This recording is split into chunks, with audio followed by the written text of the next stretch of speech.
Aqui é a Maria Eduarda, gente. Espero que todo mundo esteja muito bem. Estou aqui mais uma vez com vocês para a gente seguir com a Primeira República Brasileira. Então vamos que vamos.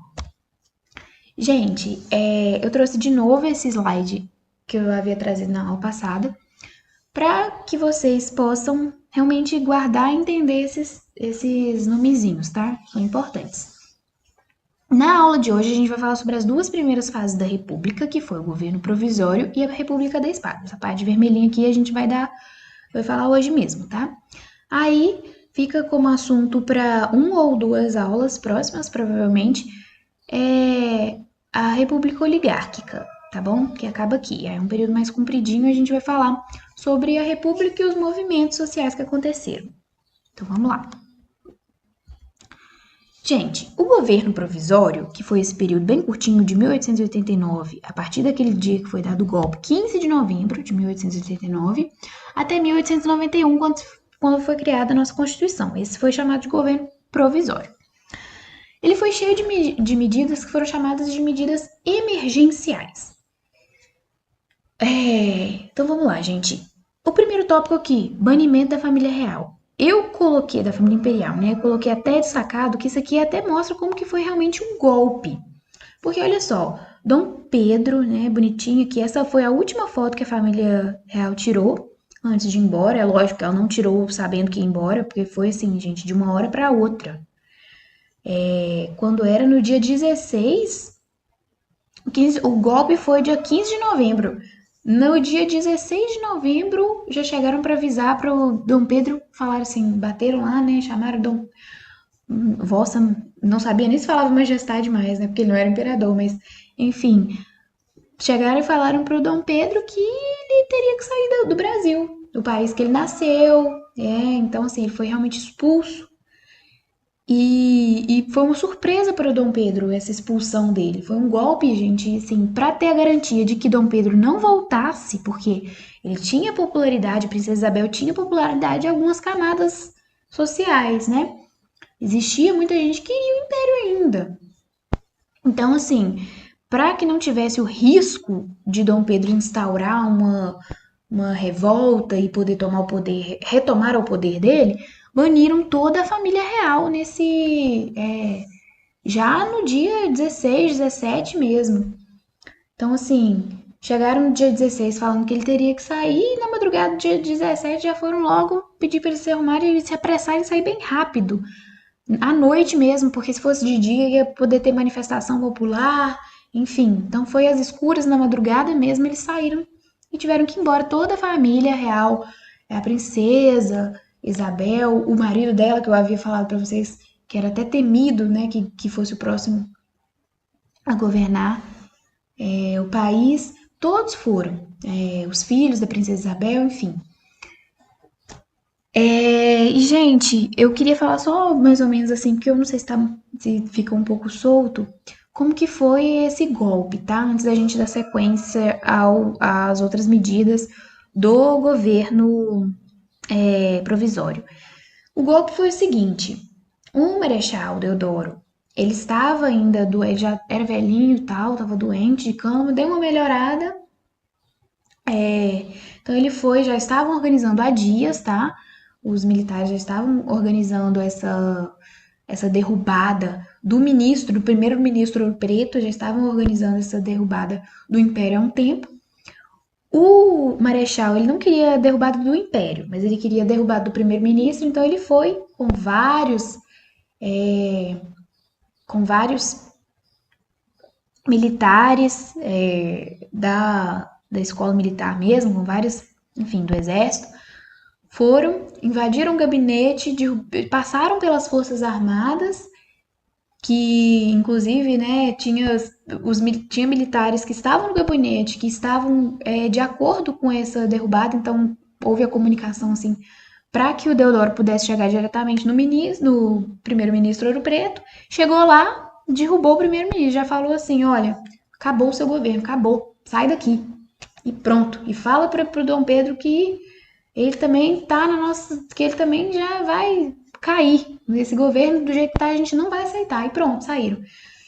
E aí, Acontece que quando avisaram Dom Pedro, ele ficou surpreso e não quis acreditar, não deu muito crédito a isso.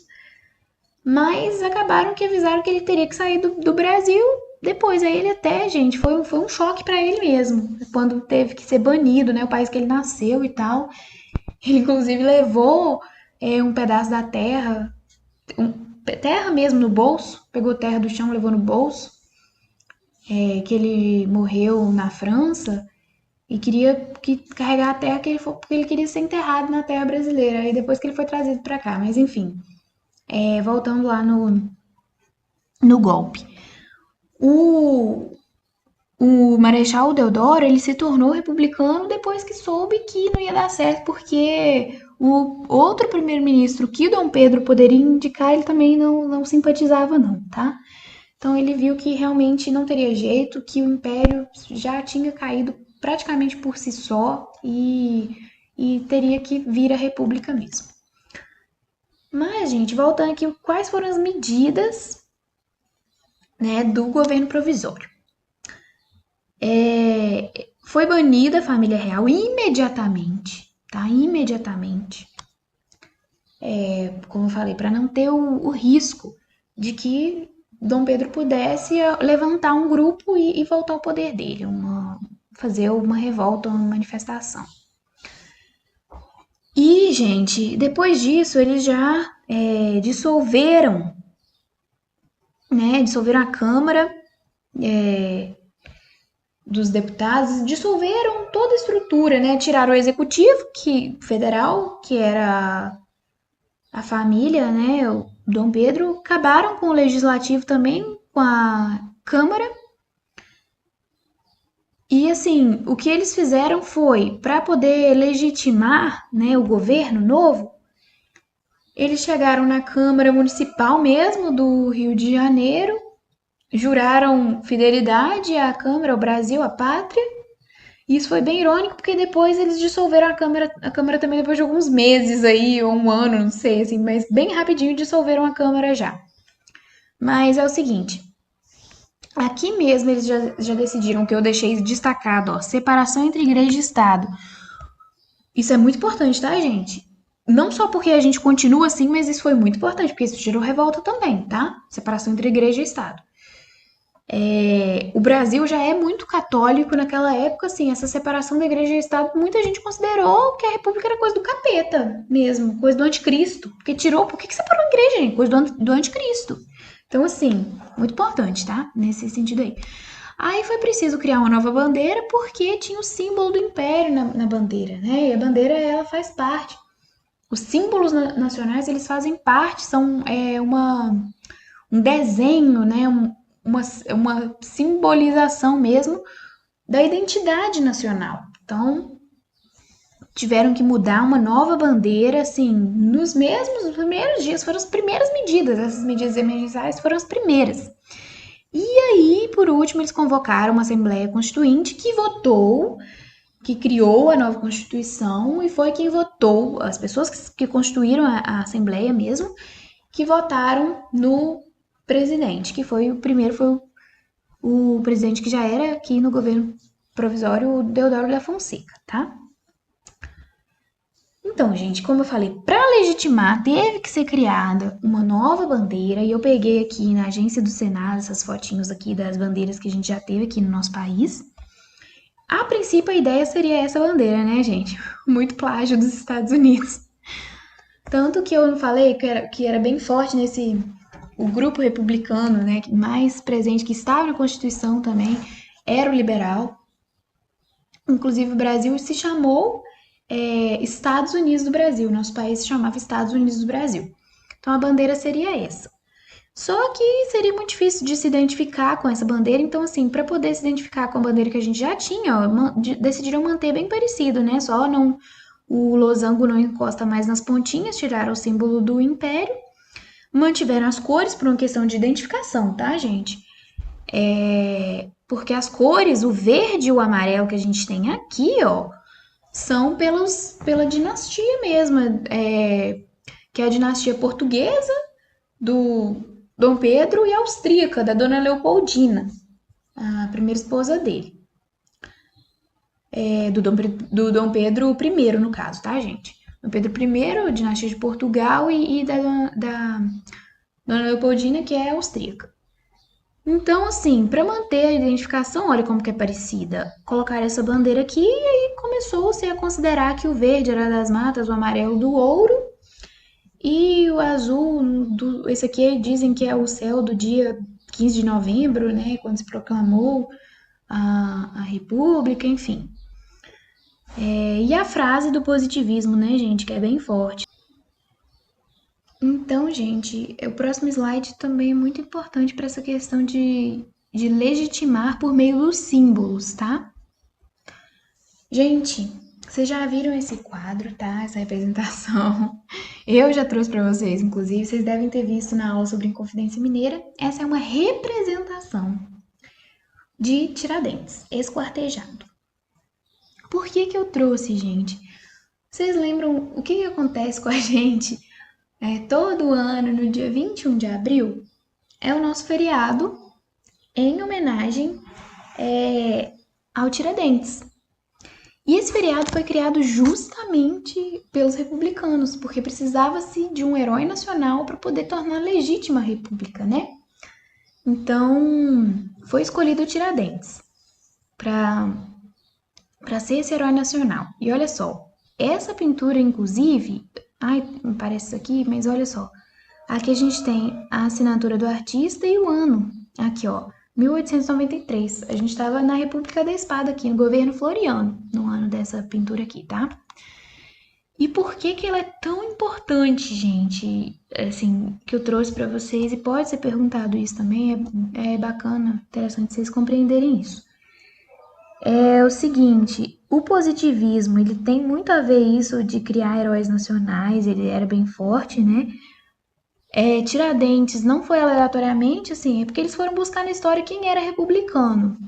E Tiradentes foi o condenado, né, da Inconfidência Mineira. Então, falaram, Tiradentes era republicano, vamos colocar aqui. Ele queria independência e não conseguiu, tal, mas ele se sacrificou, assim, ó, tá vendo aqui, ó, a figura de Jesus, que sacrificou pela humanidade, que é a representação de Jesus, né, a representação católica de Jesus, se sacrificou pela humanidade, Tiradentes se sacrificou pelo Brasil. É como se fosse isso, a ideia que esse quadro passa. Mas assim, vamos falar de algumas coisas aqui, que esse quadro, gente, que é realmente tendencioso, né, com todo respeito à figura do Tiradentes. Que uns pontos que a gente precisa levantar. Vamos olhar aqui comigo, gente. Eles fizeram realmente, né, o artista Tiradentes barbudinho, com o corpo, assim, é bem parecida com a representação de Jesus. Muito parecida mesmo. E Tiradentes, gente, ele foi resgatado. Porque até o período de Dom Pedro, Tiradentes era um inimigo da coroa. Então, assim, de inimigo ele passou a herói. E é o seguinte, pensa bem se faz muito sentido. Precisava-se de uma figura de um herói, mas vamos ver. Não tem muita coisa a ver, né, com a República. Por quê? Vocês estudaram e viram. A Inconfidência Mineira, ela era uma das revoltas separatistas. Queria a República? Queria. Só que queria a separação apenas da província de Minas Gerais. Não queria independência do Brasil inteiro, queria independência de Minas Gerais, né? Então, assim, não tem tanto a ver, né? Essa questão do Tiradentes como herói nacional é uma coisa criada. E, assim, a gente pode até pensar, eu gosto muito de feriado, gosto bastante, mas, assim, vale a pena a gente pensar, né, como surgiram os nossos feriados, o 15 de novembro e a representação de Tiradentes. E outra coisa, gente, que é mega importante que eu vou falar aqui com vocês. Vamos voltar aqui, ó. Aqui, logo no governo provisório, a gente já começa com separação entre a igreja e o Estado. Então, vamos ver aqui. É importante você usar essa figura com a representação, né, do Jesus católico, por quê? Com a separação da igreja e do Estado, gerou revolta, inclusive muita gente vai falando, não, essa república é do anticristo, a república é coisa do capeta e tal. Então, assim, para se representar, para ter legitimidade, para ter o apoio das pessoas, do povo católico, cria-se um herói e compara-se ele ao símbolo católico, um dos símbolos, que é a representação de Jesus Cristo. Então, gente, é bom a gente parar, né, e ver que as coisas, o buraco é mais embaixo, assim, as coisas têm uma razão de ser, né? Mas vamos seguir aqui. Aí agora a gente vai falar ainda sobre o governo provisório, tá? Eu vou explicar para vocês o que foi o encilhamento. Eu trouxe aqui para vocês uma charge. Essa charge eu tirei até de uma questão de um vestibular, não lembro se era da Federal do Rio Grande do Sul, acho que foi. Mas a gente vê aqui, ó, nessa representação dessa charge, várias pessoas carregando bancos, né? Aqui são banquinhos de sentar, mas estavam representando o banco mesmo. Então, eu vou até explicar aqui. Encilhamento.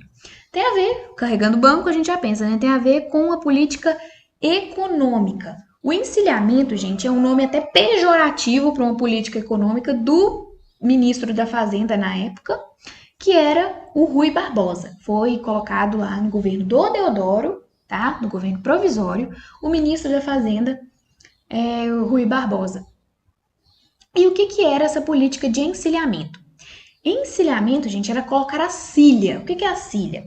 É você apertar a sela do cavalo, a corda, assim, deixar firme a corda do cavalo antes da corrida, nas apostas. Então, assim, foi chamado de encilhamento porque o governo realmente queria apostar. Então, foi apostando tudo. Então, assim, no que consistia o encilhamento? E deu muito errado, tá, gente? Deu muito ruim. Era o seguinte, o governo iria incentivar, iria emitir muito papel moeda, muito dinheiro, né? Mandar muito dinheiro, mandar fazer muito papel moeda, muito dinheiro. E dar muito crédito, olha só, os bancos iriam dar muito crédito para abrir muitas empresas, para fomentar a criação de empresas, indústrias e fomentar a economia. Mas o que acontece? Vamos pensar bem. Quando você imprime muito papel moeda, tem papel moeda demais, dinheiro sobrando, ele vai perder o valor, né? Então, assim, acaba perdendo valor, aí os preços das coisas começaram a subir, gerou uma inflação enorme. Então, assim, foi um problemão isso aí, tá? E continuou depois, tá? Depois do governo provisório, o encilhamento continuou com efeitos até na República da Espada. Mas aí, o que acontece? Além disso, gente, como tinha muito crédito, não se foi fiscalizando assim tanto, né? Então, teve a criação de muitas empresas fantasmas, que são empresas que na verdade não existem, assim, que não funcionam como empresa. Elas têm nome de empresa, tem algum funcionário trabalhando por ela, mas ela só tem a finalidade de render lucro. Ela não gera nenhum produto e nenhuma contribuição nesse sentido. Teve muitas disso, né? Então foi assim, levou até a falência mesmo de banqueiros, de bancos, assim, foi um negócio bem sério.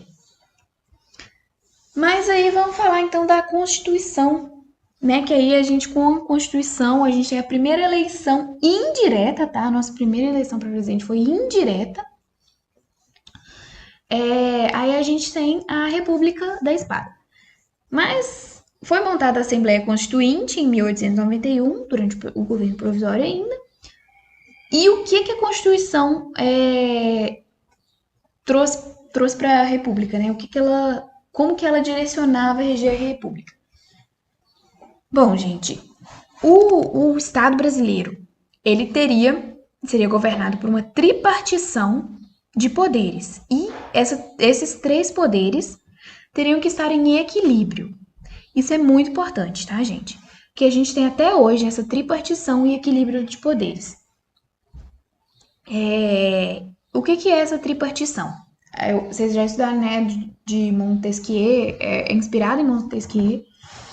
Ui, gente, desculpa. O que é isso? A gente tem aqui os três poderes: o executivo, o legislativo e o judiciário. O que é importante aqui? Primeiro, acaba com o poder moderador, que era o quarto poder do período imperial, né? A gente não tem mais poder moderador.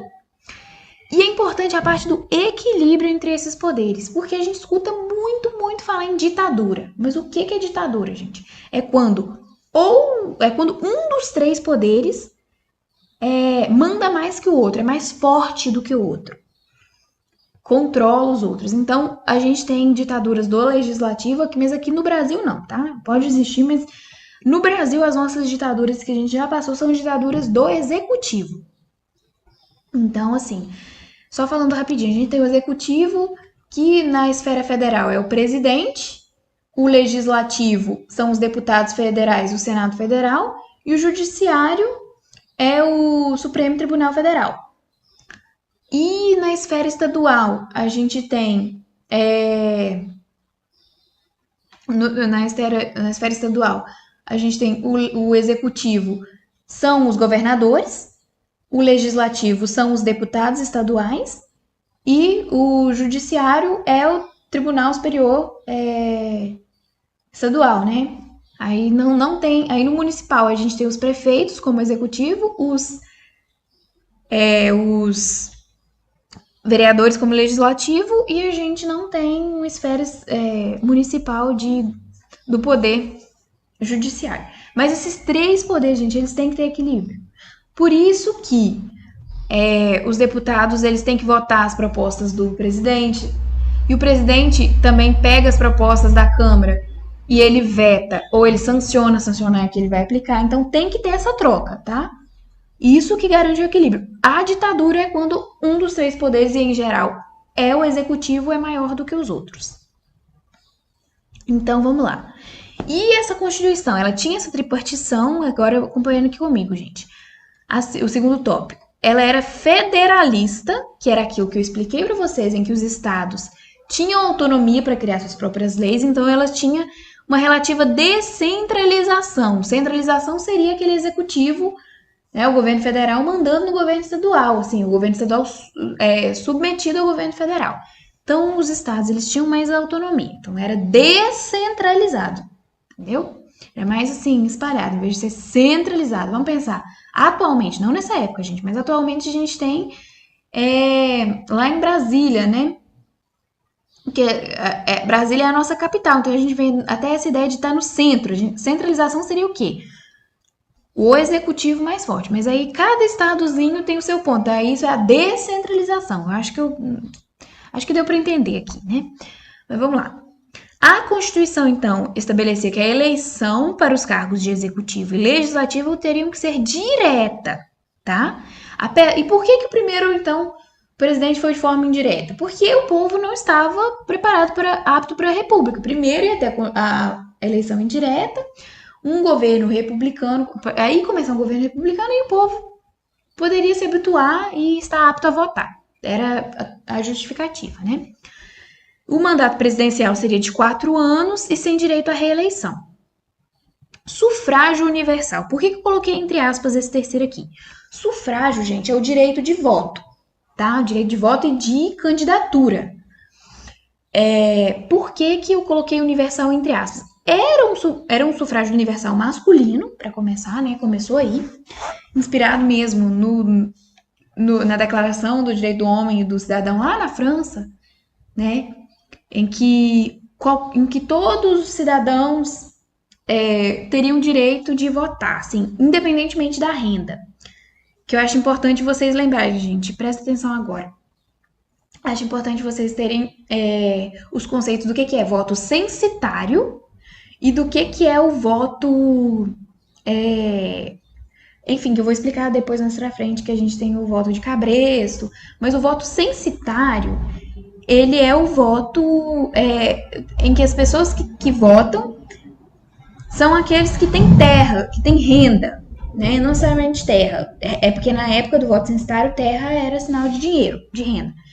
Então, quem tinha dinheiro que votava. Aí, o sufrágio se tornou universal, por quê? Não dependia mais do dinheiro para votar. Só que quem tinha esse direito de voto eram apenas homens, que eu já falei, mulheres não tinham. Então, tem autores que até falam em sufrágio universal masculino, mas eu não considero universal porque só os alfabetizados maiores de 21 anos que poderiam votar.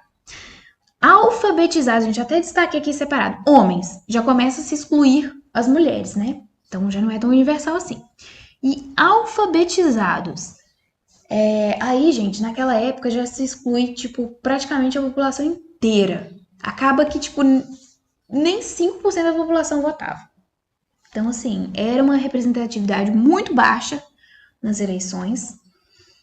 E, e aí, gente, tem até autor, até contemporâneo, né, que fala que a gente viveu um liberalismo que era um liberalismo excludente. Por quê? Porque excluía mulheres e excluía os analfabetos. E com isso, gente, também acaba que excluía, além das mulheres, dos analfabetos, excluía os que é parte da população, né? O baixo clero, né? Religiosos, né? Excluía também índios, que ainda tinham bem mais número que a gente vê hoje, né? E acabavam sendo excluídos. E os recém-libertos, que é os ex-escravos. Então que era grande parte também, né, gente, da população. Então era realmente muito excludente. E o voto era aberto. Com isso, gente, a gente vai ter o que a gente vai estudar nas outras aulas, que era o voto de cabresto, que eu vou explicar mais para vocês, tá? Vamos falar então da República da Espada, que vai ser a última parte do nosso assunto de hoje. Gente, eu já dei destaque no último slide do voto aberto, porque ele é importante para agora, logo para nossa primeira eleição para presidente, tá? Que foi uma eleição indireta. O que é uma eleição indireta? É quando não se tem, quando os eleitores não são os cidadãos comuns. Não se tem o voto de todo território eleitoral. Então, assim, quem vai eleger é indireto porque vai ser uma eleição, mas quem vai eleger o nosso presidente vai ser o Congresso. E quem é o Congresso? Era a Assembleia Constituinte, que se torna Congresso, e após fazer a Constituição, ele se torna Congresso e elege o nosso primeiro presidente, que é esse daqui, ó, que eu já tô com a setinha, a gente já falou dele, o Marechal Deodoro da Fonseca. E é o seguinte, falei logo do voto aberto, por quê? Quando a votação é aberta, gente, é muito importante a gente saber que é uma conquista muito grande hoje em dia a urna eletrônica com o voto secreto. Porque ninguém vai poder controlar você, assim, existe até um certo jeito, né, mas não vai ter aquela fraude, a pessoa não vai saber em quem você votou, então, sabendo, né, com o voto aberto, você mostrando em quem você vai votar, é possível ameaçar, então, chega, ó, se você não votar em mim, eu vou fazer isso, entendeu? Esse tipo de coisa. É possível ameaçar, controlar, fazer pressão. Então, foi exatamente isso que aconteceu. Marechal Deodoro da Fonseca foi eleito pela maioria dos votos do Congresso por pressionar o Congresso. Só que ele garantiu a eleição, mas não tendo apoio do Congresso, vocês lembram do equilíbrio dos três poderes? Não vai andar, porque para ele agir vai depender do Congresso. O Congresso não apoiando vai travar. Então, e o Congresso, gente, por que ele não tinha tanto apoio assim? Encilhamento, né, que estava acontecendo, aquela política de encilhamento, ainda estava se tendo consequência disso. E como já se sabia que Deodoro é centralizador, queria um executivo mais forte, então com isso o Congresso não queria, né, ter que ceder sempre, aprovou uma lei, que é a Lei de Responsabilidade, que iria limitar a ação do Deodoro, né? Iria, de certa forma, garantir que ele não iria passar por cima do Congresso, que ele não iria dar um golpe no Executivo para poder agir. Então, essa lei falava que se ele passasse por cima da Constituição, passasse por cima do Congresso, ele poderia ser deposto. Então, assim, com isso, né, Deodoro já se sentiu ameaçado e decretou um estado de sítio. O que é o estado de sítio, gente? É quando o executivo está sofrendo alguma ameaça de golpe, né? Assim, quando é possível, por exemplo, estado de sítio, quando está tendo uma guerra civil, aí sim pode se decretar estado de sítio. Deveria ser pelo menos, né, nesse sentido. Então ele decretou o estado de sítio e fechou o Congresso. Com isso, isso gerou muita revolta. Isso foi claramente uma ação autoritária e a gente tem aqui, ó, a primeira revolta da Armada. Por que esse nome, gente, primeira revolta da Armada? Porque essa revolta foi feita pelas próprias forças armadas do país. A Marinha, gente, ela era monárquica, não tinha simpatia, não tinha apoio a República, então queria a volta da monarquia, mas não tinha um plano para que voltasse a monarquia. Mas aí, com esse vacilo bem grande do Deodoro, era uma chance, né, de se manifestar. E o que a Maria fez? Alguns navios de guerra apontaram canhões para o Rio de Janeiro, no ano de 1889 mesmo, apontaram canhões no Rio de Janeiro, ameaçando atirar. Então, assim, com essas ameaças, o Deodoro renunciou e deixou para assumir o vice-presidente, que é esse segundo aqui, que eu vou pôr a setinha agora, o Marechal Floriano Peixoto. Então, aqui acaba já o governo Deodoro da Fonseca, né, da República da Espanha. Vamos continuar aqui então. O que acontece, gente? Floriano Peixoto assume em 1889. O que ele deveria fazer? Pela Constituição, eu não comentei aqui, mas pela Constituição ele deveria, como o Deodoro largou logo em 1889, que é quando ele foi eleito, a Constituição dizia, que se o presidente saísse com menos de 2 anos de mandato, deveria-se convocar novas eleições, o vice-presidente deveria convocar novas eleições, deveriam ser as eleições diretas, no caso. Mas o que aconteceu? Gente, só para começar aqui, que eu não comentei e eu acho importante destacar. Antes, né, logo no começo da nossa república, o nascimento da república, tinha a falha de que o vice-presidente, ele seria aquele segundo mais votado. O primeiro mais votado seria o presidente, o segundo mais votado o vice-presidente. Então, eles não eram da mesma chapa. Não se montava uma chapa, igual é hoje, que é que se monta, pega o partidos coligados, montam a chapa com um presidente e um vice-presidente. Aí você já vota diretamente no presidente e no vice-presidente. Mas não era assim. Então, vamos supor que Floriano fosse o primeiro mais votado. Ele seria o presidente e o Deodoro o vice. Mas aí, o que aconteceu? O Deodoro foi o mais votado e Floriano, que era da chapa oposta, foi o vice, com a renúncia do Deodoro. Floriano assume e deveria convocar eleições. Porém, ele argumentou que a República ainda era muito neném, então era muito nova, né? Não, ele não falou isso neném, tá, gente? É o que eu tô falando. Mas, assim, a República era muito jovem, então o povo não tinha condições de eleger um presidente, o povo não estava pronto para isso, então ele deu esse golpe, passou mesmo por cima da Constituição e governou até o final do mandato, que seria o final da chapa, né? Foi até 1894. E assim, gente, ele foi conhecido como Marechal de Ferro. Ele realmente era muito autoritário. Não foi, já começou assim, né, sendo autoritário, e foi realmente muito, muito autoritário. Nessa época houve muito derrame de sangue.